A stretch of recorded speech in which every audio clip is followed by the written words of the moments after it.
Sur le plateau de la matinale 6-9 en ce 8 août 2025, dernier rendez-vous de ce format de la matinale. C'est un réel plaisir de vous compter parmi nous. Vous le savez, depuis le début de cette semaine, nous parlons de l'année de l'Afrique, donc d'indépendance. Nous sommes allés dans les 1960, à nos jours, l'héritage de la colonisation et des indépendances aussi. Mais aujourd'hui, on parlera donc des défis de l'Union africaine. Sur notre plateau, parce qu'un jour j'ai dit un terme en présentant ce monsieur, on m'a dit c'est un abus, c'est un abus. Alors je vais encore abuser. Notre préféré, il est sur le plateau. Je peux me limiter à notre préféré quand même. Faites-vous plaisir, c'est vous. Vite. C'est notre consultant. C'est déjà un. C'est plus un consultant, c'est un chroniqueur. Bon, il y a des jours il est là, il y a des jours il est ailleurs. Mais là, il est là. Et pour être là, il est là. Et quand il est là, on est heureux. Et on ne voit pas le temps passer. Déjà que la Terre tourne beaucoup plus vite. Comme nous l'a présenté Maria Baptista Mbina. Arnaud Lilian-Billy est avec nous pour nous parler des défis de l'Union africaine ce matin sur la matinale 6-9. Bonjour. Bonjour. Comment ça va? Bonjour. Je vais bien. Avant de Vous avez beaucoup de sourires. Avant de nous dire encore, on sait, on vous doit vos tasses. Ceci étant déjà dit, comment allez-vous? Oui. Très bien. Non, parce qu'il Il allait trouver le moyen de nous placer ça. J'aime partager la bonne humeur et surtout de savoir que je suis la seule lune au milieu de deux soleils tout en apportant un équilibre. Vous allez vous faire bougir. Quand même. Même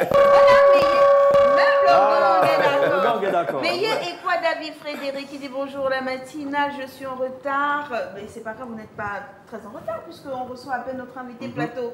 Donc, vous avez pris le train en marche. Ashley dit, rien qu'à entendre monsieur Akendengue, on sent un anglophone dans le sang et dans les os. Salutations à lui. On a le rec Jean-Cyril qui avait dit angliciste. Angliciste. Pas anglophone. Mais tout ça, c'est un peu la même chose. Salutations à M. Yann Akenege qui fait un travail magnifique dans les différentes éditions d'information. Donc, Arnaud Lilian est sur le plateau. Arnaud Lilian, 2025, particulièrement ce mois d'août, mois des indépendances. Beaucoup d'indépendance. Beaucoup d'indépendance, beaucoup de célébrations à travers l'Afrique. Les Africains sont contents. La première question que moi j'aimerais vous poser avant de rentrer dans le vif du sujet, qui est les défis de l'Union africaine. La première question c'est, on est content. Est-ce qu'on a raison de l'être? Est-ce qu'on mérite réellement de l'être? Parce je suis navré pour eux parce qu'il y a beaucoup d'entre eux qui ne savent pas qu'il y a une énorme différence entre l'indépendance et puis ce qu'on peut appeler la souveraineté. Vous pouvez avoir l'indépendance et c'est bien et ça c'est intéressant, mais vous ne pouvez pas vous prétendre indépendant si vous n'avez aucun outil de souveraineté. Parce qu'à quoi ça sert d'être indépendant si vous n'êtes pas souverain? Parce que quand on parle de souveraineté, on parle de souveraineté économique, culturelle, éducation, santé. Mais la limite est où, Arnaud Lilian, entre l'indépendance et la souveraineté? L'indépendance, c'est que tu as le pouvoir de choisir. En fait, l'indépendance, en réalité, de manière triviale, c'est de la souveraineté politique et institutionnelle. C'est-à-dire, vous avez le pouvoir au niveau de la Cour constitutionnelle de prendre des décisions fermées tout seul. Ça, c'est l'indépendance. Mais au niveau de la souveraineté, mais est-ce que vous pouvez décider de votre économie, de votre culture? Est-ce que vous avez la même mise sur votre défense? Est-ce que vous avez la même mise sur votre santé? C'est là où on parle de souveraineté. Donc, la plupart de ces pays sont indépendants, mais ne sont pas souverains. Parce qu'on n'arrive même pas à avoir la même mise de leur propre matière première. Donc, la chose la plus difficile à obtenir, ce n'est pas l'indépendance, ce n'est pas l'autonomie, c'est la souveraineté. Et ça, il faut y aller. Nous en sommes encore extrêmement loin. C'est la raison pour laquelle ça fait partie des défis de l'Union africaine. Alors, est-ce que, rapidement pour rester sur cette page, est-ce que le colonisateur connaissait, enfin savait la différence entre ces deux notions en se disant nous allons leur donner l'indépendance et ils n'auront pas la même mise sur la souveraineté. Ils ne seront pas souverains. Mais pour répondre à ça, il faut comprendre une simple question. Nous sommes en République gabonaise et pour faire une petite comparaison avec la France a une cellule Afrique, passe le temps à réfléchir sur la politique africaine. Comment avoir une mise sur l'Afrique? Ça existe bel et bien. Mais chez nous, est-ce que nous avons une cellule Europe-Amérique, pas une division d'affaires étrangères, c'est-à-dire au niveau des palais qui réfléchissent comment dompter les Européens comment les contourner et en c'est-à-dire on n'arrive même pas à apporter une réflexion. Peut-être que les enjeux ne sont pas les mêmes. Eux, ils doivent créer la cellule parce qu'ils ont des ressources à prendre chez nous. Nous, on crée la cellule, pourquoi? Mais comment les conserver, comment les transformer, comment atteindre cette souveraineté? Parce qu'il est question de ça. La Chine a compris ça très vite. C'est la raison pour laquelle, quand elle s'est fermée, elle a décidé d'abord de former ces gens. Ensuite de s'ouvrir, mais de s'ouvrir de quel côté? Le côté de l'éducation. D'envoyer les gens. Pourquoi? Parce que plus vous avez des gens bien formés, plus vous êtes rentré dans le cadre de ceux qui vont prendre en main leur souveraineté. Si vous avez des personnes sous mode assistana, je suis désolé, vous aurez l'indépendance, mais pas la souveraineté. Et donc, on a l'indépendance. Moi, j'aime bien le distinguo que vous faites, c'est très important. Et vous dites, puisqu'on a l'indépendance et qu'aujourd'hui, la souveraineté pose problème, on n'est pas réellement souverain, cela reste l'un des principaux défis de l'Union africaine. L'Union africaine visait l'intégration régionale quand elle se crée. La souveraineté entre dans l'intégration régionale. On ne pouvait pas faire cette intégration régionale sans parler souveraineté. Mais comment prétendre faire une intégration régionale si on met encore en place le mécanisme d'intégration sous-régionale?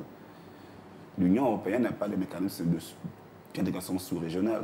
On parle de l'Union européenne, il n'y a pas d'autres structures sous-régionales. Alors que chez nous, quand on arrive, vous avez la CAC, vous avez la BDAC, vous avez l'UMOA. Donc vous avez plusieurs sous-structures, vous voyez, qui restent ou qui ont un fonctionnement parfois autonome et indépendant et qui doivent encore rendre compte parfois à l'Union africaine. Et l'Union africaine n'a pas de même dessus. Donc en matière de défis, le premier défi d'abord, c'est de briser ces barrières, les barrières d'intégration sous-régionale, pour que nous n'ayons qu'une seule région, c'est-à-dire l'Afrique, et qu'on ne regarde plus sur les sous-régions.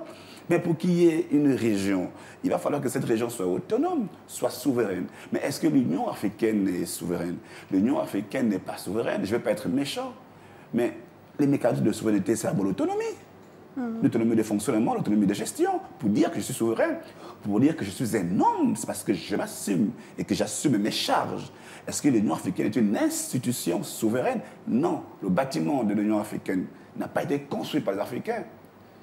Le matériel qui équipe l'Union africaine n'a pas été acheté par les Africains, enfin par la Chine. Le financement, c'est la Chine, c'est la Banque mondiale, c'est l'Union européenne. À partir de là, comment on peut parler de souveraineté? S'il n'y a pas de souveraineté, alors les défis ne peuvent pas venir. Les seuls défis que vous avez, que vous devez mettre en place, c'est les défis du contentement de celui qui vous finance.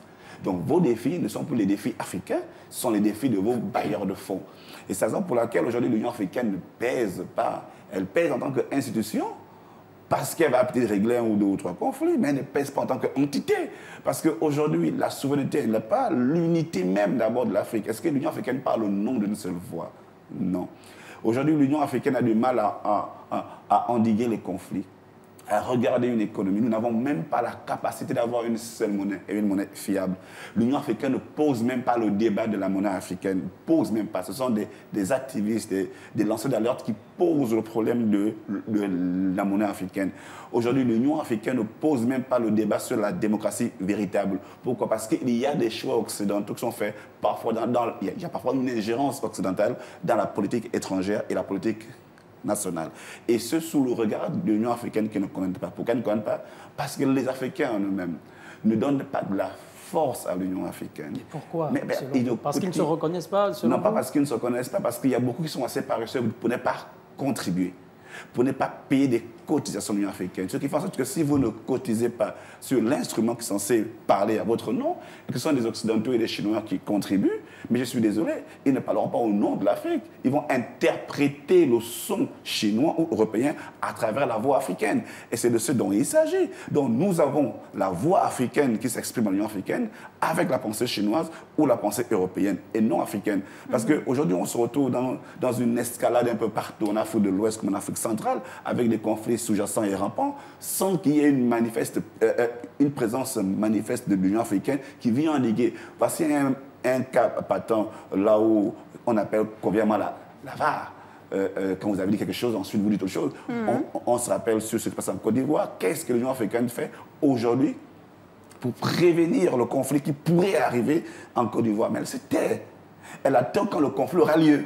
pour venir s'exprimer. Alors que son rôle, ce n'est pas ça, c'est aussi d'anticiper certaines choses pour garantir l'équilibre, pour garantir d'abord une espèce de souveraineté du peuple. Mais cette souveraineté du peuple, comment tu peux la garantir si toi-même en tant qu'institution, tu ne l'as pas? Mais Arnaud Lilion, est-ce que ce n'est pas aussi parce que l'Union africaine, en tant que région, ah, c'est pas une région. Je vais dire une institution, oui, mais bon, on parlait de région et de sous-région, donc je vais juste emprunter les termes que vous avez utilisés. Alors, on a l'Union africaine et en dessous, on a quand même la CEAC, la CEMAC, oui, alors donc, ces sous-entités-là doivent rendre des comptes à l'Union africaine. Mais est-ce que c'est parce qu'il y a une ingérence totale, finalement, entre l'Union africaine et les sous-entités qu'elle est censée diriger? Il n'y a même pas d'ingérence véritable. Le compte rendu n'est pas fait obligatoire. C'est comme si je vous tenais informé de parfois comment je gère des choses dans ma sous-région. C'est tout. Mais l'Union africaine ne peut pas avoir d'impact véritable vers ces sous-régions. Parce que ces sous-régions, généralement, sont des sous-régions, je vais dire, économiques ou monétaires. Et parfois culturelles. Je prends un exemple simple. Pour ce qui est de la souveraineté culturelle, qu'est-ce qui est devenu le Sisiba, qui est symbole de notre propre souveraineté culturelle? Parce que l'Occident n'investit pas au niveau du Sisiba. Parce que la Chine n'investit pas au niveau du Sisiba. Le Sisiba est tombé. Il a du mal à se lever. On a des Africains, mais c'est votre propre culture, faites de la promotion. Ouais. Donc, on a même cette incapacité-là de promouvoir notre culture à travers le Sisiba. Nos propres choses. Donc, ce qui veut dire que, imaginez sur le point de vue politique, économique et social, Madame Lelares, dans son ouvrage intitulé Culture et politique, disait, si vous voulez atteindre une nation, ce n'est pas la peine de faire la guerre à cette nation. Attaquer cette culture. Une fois que la culture est au sol, plus rien ne va marcher. Et c'est ce qu'on arrive ici aujourd'hui. C'est-à-dire, on n'arrive pas à comprendre que l'Union africaine n'arrive même pas à faire prévaloir la culture africaine, celle du dialogue, de la tolérance et de la paix et du mieux vivre ensemble. Ce sont des valeurs africaines. Bien et sûr. Surtout de savoir que dès lors où il y a un conflit quelque part, le premier émissaire qui doit s'élever, c'est d'abord l'Union africaine. L'Union africaine ne doit pas condamner à l'instant, mais elle doit anticiper sur ce qu'elle regarde, ce qu'ils observent, puisqu'ils ont des représentants sur l'ensemble du territoire. À quoi servent ces représentants sur l'ensemble du territoire si on n'écoute pas, au fond, j'ai envie de dire, tous les rapports qui sont établis à l'Union africaine? On se dit, quel est le positionnement de l'Occident face à cet État? Est-ce qu'il va falloir que j'intervienne tout de suite? Ou bien il faut attendre qu'il y ait des conflits? L'Union africaine ne doit pas être ce pompier. On n'a pas besoin que l'Union africaine soit un pompier, parce que c'est ça les défis. On veut que l'Union africaine soit ce médecin qui intervienne le plus rapidement possible avant qu'il y ait une maladie. Ce que vous dites est très intéressant, Arnaud.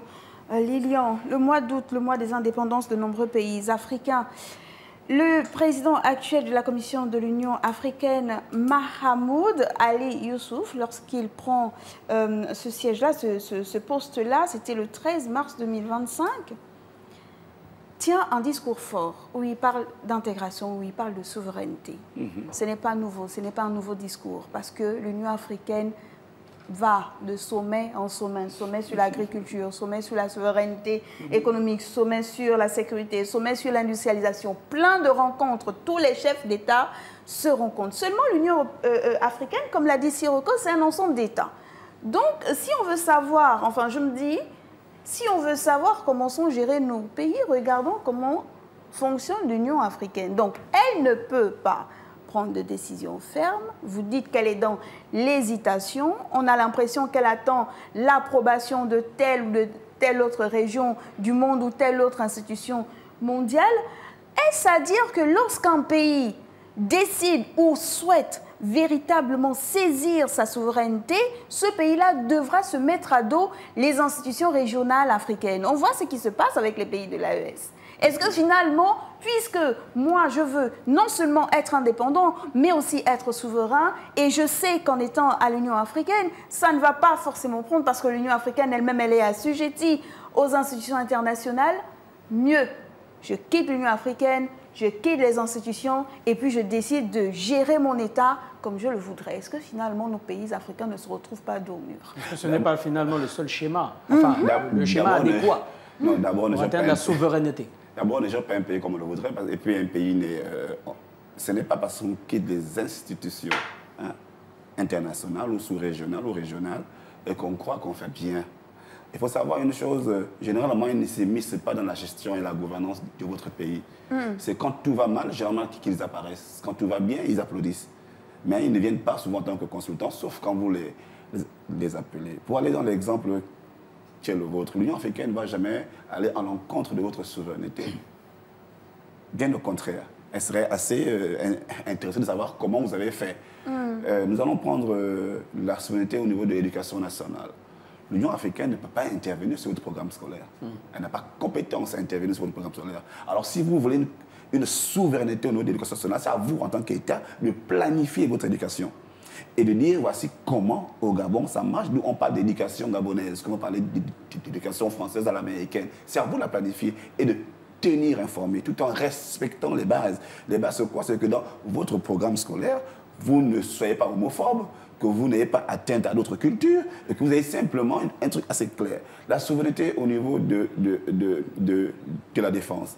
À quel niveau l'Union africaine peut vous interdire? Non, vous êtes libre d'avoir votre souveraineté en matière de défense. Elle ne va pas vous dire qu'il faut diversifier les forces chez vous. Elle ne va pas vous dire qu'il faut les autonomiser. C'est à vous. Donc votre programme ne peut pas être contraire à ce de l'Union africaine. L'Union africaine ne peut pas vous empêcher de vous développer. Au contraire, elle a besoin de pays exemples. Voilà. Mais la différence entre vous en tant que pays et l'Union africaine, c'est que vous, en tant que pays, vous pouvez courir vous pouvez planifier votre souveraineté.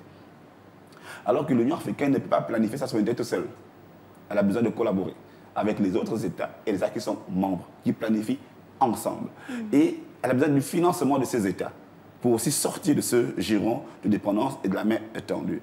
Vous vous rappelez une très bonne scène, parce que Kadhafi, à l'époque, donnait beaucoup d'argent à l'Union africaine, et sa voix pesait à l'Union africaine. Et la voix africaine pesait à ce moment, parce que les financements, dans cette époque, qui est une très bonne époque, vous aviez un Kadhafi, vous aviez un Omar Bongo, qui avait décidé de porter l'Afrique et de porter la voix d'Afrique. L'institution avait une certaine image, l'institution avait de la crédibilité. Mais une fois le financement africain baisse, une fois que le bâtiment est construit par la Chine et le financement des ordinateurs offerts par l'Union européenne, mais j'en suis navré. Vous perdez de votre souveraineté, vous perdez de votre crédibilité. L'autre exemple, on avait déjà un média qui était un média souverain, panafricain, qui parlait au nom de la voix africaine, qui était Africa numéro 1, qui était financé un peu par la Libye et le Gabon, et puis on en sait un peu le reste. Mais qu'est-ce que l'Occident a fait? La voix africaine doit s'éteindre.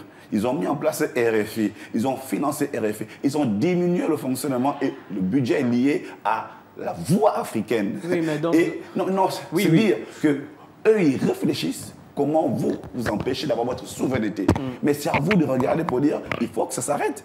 Arnaud Lilian, lorsque vous avez pris un très bel exemple sur la souveraineté éducationnelle, bon, allez, on parle d'éducation. Moi, je décide de baser mon éducation, mon système éducatif, par le prisme même de ma culture et de mes traditions. Je suis Gabonais. Modeste comme elle est sénégalaise, elle dit, moi, je vais faire pareil. Arnaud Lilian, vous êtes béninois, vous dites, moi aussi, je vais faire pareil. Qui a compétence de défendre la position africaine commune, les positions africaines communes sur la scène internationale? C'est l'Union africaine. Oui. On est d'accord. Aujourd'hui, et on peut le faire pareil, on peut faire le même exercice avec les bases militaires. Moi, je décide de ne plus avoir de base militaire étrangère chez moi, parce que de toute façon, chez eux, il n'y a aucune base militaire de moi là-bas, vous comprenez? Et puis on décide ça. Donc l'Union africaine est censée défendre ses positions communes des États africains sur la scène internationale. Et aujourd'hui, on se rend compte que ce n'est pas le cas, et c'est merveilleux, l'exemple sur la communication avec Africa numéro 1 et RFI. Au finish, on a l'impression que... Pieds et mains liés. C'est cela. On regarde à distance. Mais c'est l'autonomie de gestion, Sirokos. Vous êtes père. Vous avez comme magnifique, charmante femme, celle qui est à votre côté. Vous construisez une maison. Et vous ne savez pas que l'argent, en fait, que votre femme amène à la maison pour bâtir le logement où vous êtes, elle le prend de son amant. Et aujourd'hui, elle construit. Et vous vivez à l'intérieur tranquille. Mais c'est vous le chef de famille, réputé et connu de tout le monde. Mais la maison est construite par qui? Par son amant. Et c'est elle qui amène la nourriture à la maison, qui vous nourrit, qui envoie quand même les enfants à l'école. Et elle vous dit, quand il y a des réunions de famille, c'est vous qui devez parler. Mais quand la nuit porte conseil, cette nuit-là, c'est qui? mais c'est votre femme. Bien sûr. Et de qui prendre le conseil? De son amant. Et vous allez porter, vous, la voix de son amant, parce que vous êtes le chef de famille reconnu. Mais il s'agit de ça, en réalité, avec l'Union africaine, où elle ne fait que porter indirectement la voix européenne. Parce que quel est le degré d'implication de l'Union africaine quand il s'agit des mécanismes de réflexion, d'évolution et d'évaluation des politiques africaines? Aujourd'hui, si vous étudiez sur l'Union africaine, quels sont aujourd'hui, on va dire, les critères qui ont poussé l'Union africaine à intercepter ou à embellir la politique africaine en matière d'intégration sous-régionale? Pourquoi les institutions de l'Union africaine ont du mal à décoller? La ZNSCAF, la ZSF, pour tout ce qui est de la libre circulation, on en a du mal. Comment un seul continent peut avoir 4 à 5 monnaies différentes? C'est ainsi les défis que doivent porter l'Union africaine. Pour dire, à partir d'aujourd'hui, nous avons plusieurs économies, mais une seule monnaie. Parce qu'on peut avoir plusieurs économies, mais avoir une seule monnaie. Mais dès lors nous n'avons pas une seule monnaie, mais naturellement s'élève la barrière de quoi? La barrière douanière, la barrière des taxes. Il faut comprendre ça ensemble. Il faut concevoir ensemble. Le Nigeria, tu peux avoir ton économie, ton modèle économique, l'Afrique du Sud, etc., le Gabon, et on en passe. Et ensuite dire, pour mieux commencer par l'échange, il faut d'abord commencer par quelque chose. Et ce qui réunit généralement les gens, M. Rokos, qu'est-ce qui fait en sorte que chaque soir on se retrouve quelque part? Quel est l'endroit où tous les jeunes se retrouvent souvent quand on est jeune? C'est soit à la boutique, soit dans un endroit où on prend un verre. Autrement dit, c'est toujours là où il y a un commerce. Donc, il faut bien commencer par quelque part. Et ce quelque part pourrait commencer par le commerce. Et le commerce, c'est quoi? C'est l'économie. Donc si on n'arrive pas à parler d'une seule voie politique, si on n'arrive pas à parler d'une seule voie culturelle, parlons d'une seule voie de manière économique. Donc, commençons par le chantier de l'économie. Si le chantier de l'économie se porte parfaitement bien, une seule monnaie, une seule grande économie africaine, avec la Banque africaine du développement qui est réellement financée par les Africains, parce qu'elle n'est pas réellement financée par les Africains. Il y a des investissements américains, européens et du Japon, ce qui va avec.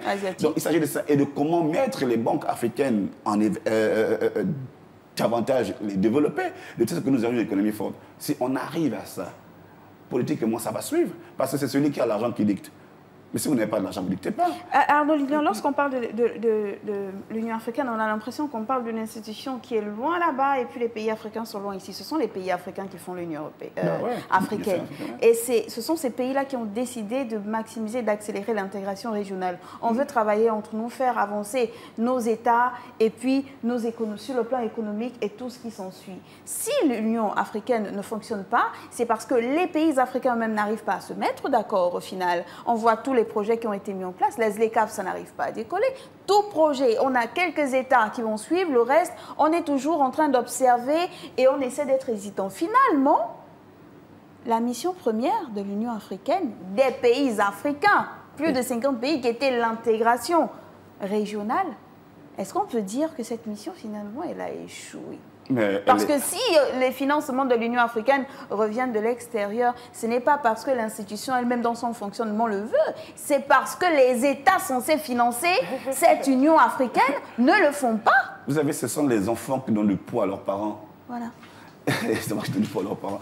Il faut savoir une chose, l'Union africaine aura du mal à décoller pour des raisons qui sont assez simples. D'abord, elle a été créée pour endiguer la faim, les conflits et revoir le système économique. Est-ce qu'elle a réussi?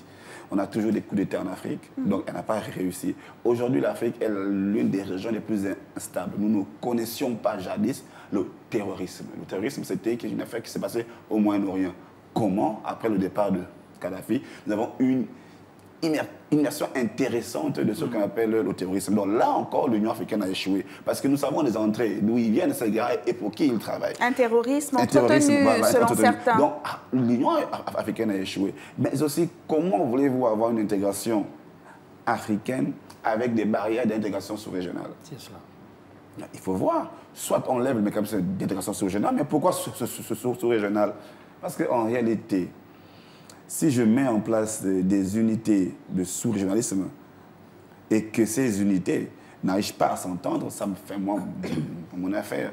La zone CEMAC, CEAC arrive à avoir une monnaie, tant mieux. J'ai une mise là-dessus à travers la B2AC. Et au niveau de l'UEMOA, on crée une autre monnaie, alors que c'est le même franc CFA. C'est juste la planche à billets qui a changé. Il va falloir encore convertir et échanger. Donc, les mécanismes d'embrouille. L'Union africaine ne prend pas ça bras le corps pour dire il faut qu'on enlève l'Union africaine et il faut qu'on enlève la BEDEAC et l'UEMOA, que ça fusionne, qu'on ait une seule monnaie avec un seul papier. Ça coûterait moins cher à en produire. Ça, déjà, il faut avoir ce débat. Dès lors, c'est élevé, je prends mes 10 000 avec le même 10 000 francs CFA, je peux me rendre au Bénin sans avoir à le changer. Puisqu'il s'agit de la monnaie. Voici les véritables défis qu'il faut avoir. Ensuite, une fois que c'est fait, on met un véritable mécanisme de veille politique et constitutionnelle. Pourquoi je parle de veille politique et constitutionnelle? Il s'agit de dire que dès lors que vous avez changé ou adopté votre constitution, cette constitution doit être validée. Une fois qu'elle est validée par votre peuple, elle doit être enregistrée au niveau de l'Union africaine. Une fois enregistrée au l'Union africaine, toute modification de cette constitution doit être, on doit saisir l'Union africaine pour dire nous avons modifié, voilà. Et c'est-à-dire, en matière de prévention des crises et des conflits, c'est souvent intéressant d'avoir ce genre de réflexion-là. Aujourd'hui, vous ne pouvez pas vous prétendre à l'Union européenne de dire nous voulons faire ceci, nous voulons faire cela, sans que l'Union européenne jette un coup d'œil. Parce qu'elle a cette force-là de pouvoir jeter un coup d'œil dans votre manière de gérer. Pourquoi? Parce qu'elle s'est arrangée à avoir une force. Et la force, c'est quoi? C'est la force économique. Le Parlement africain. Vous savez qu'il y a des élections pour le Parlement africain, puisque l'Union africaine est là. On n'entend pas parler. On entend plus parler du Parlement européen. Mais le nôtre, c'est qu'il n'a pas de valeur. Il a compétence sur certaines choses, mais il n'y a pas de la matière à ce niveau. Donc, c'est de poser des réflexions assez claires. Comment faire en sorte que l'unité marche? Ça ne marche que par le commerce, que par les financements. Regardons le modèle qui a marché, c'est l'Union européenne. La décision de prendre une monnaie unique a été prise d'une manière politique, parce qu'on s'est dit, sans cette décision politique, on va avoir des monnaies différentes, on aura à un moment donné la difficulté d'échanger, de s'intégrer. Oui, c'est la raison pour laquelle il faut y aller. Arnaud Lilian, la décision d'une monnaie unique pour l'Afrique remet sur la table le questionnement, et ça va dépendre de la monnaie qui pourrait être choisie. On parlerait au conditionnel. Vous connaissez les questions qu'il y a autour, par exemple, du franc CFA. Vous connaissez les questions qu'il y a autour. Et c'est vous qui nous parliez justement du modèle économique par pays. Imaginons, on prend le Ghana. Ils ont le Ghana Cedis, ils ont leur réalité économique et leur monnaie à eux. On va au Nigeria, ils ont leur monnaie. Est-ce que ce n'est pas trop idyllique finalement, rien que pour rester sur l'aspect économique, de se dire, allez, on y va pour une monnaie unique africaine? Oui, mais sous quel paradigme finalement? Mais si au quand l'Union européenne rapidement, on aimerait vous garder encore, c'est tellement intéressant. A adopté une monnaie en décision, tous les pays n'ont pas adhéré. Ouais. Nous avons deux facteurs. Nous avons quelque chose d'assez important, intéressant même, j'ai envie de dire. 30 secondes, Arnaud. Nous avons deux sous-régions qui ont la même monnaie, mais avec une planche à billets différente. L'Afrique de l'Ouest et l'Afrique centrale. Il s'agit de les fusionner. Et voici comment nous avons un très grand espace avec une seule monnaie. C'est beaucoup plus facile à ce niveau, puisqu'il n'y a pas de débat. C'est le même franc CFA, mais avec une planche à billets différente. Dès lors c'est fusionné, nous avons un très grand espace en franc CFA. Là où les entrées et les sorties d'argent peuvent se faire de manière facilement. Dès lors c'est fait et que le modèle économique est envié, l'Union africaine commence à prendre des décisions pour dire, pour intégrer ce grand espace, il faut déjà à partir d'aujourd'hui, dans 5 ans, vous arrimer à cette monnaie. Et voici au fur et à mesure comment donc, on va lancer, voilà, que l'engagement politique suive la volonté politique. Merci beaucoup Arnaud Lilian. On verra ce qui se fera en Afrique de l'Ouest, puisque d'après les dernières nouvelles, la monnaie ECO va s'accélérer en 2027. On verra bien la souveraineté monétaire, comment elle va se manifester dans cette région de l'Afrique. Merci Arnaud Lilian. On vous souhaite un bon week-end. On vous raccompagne.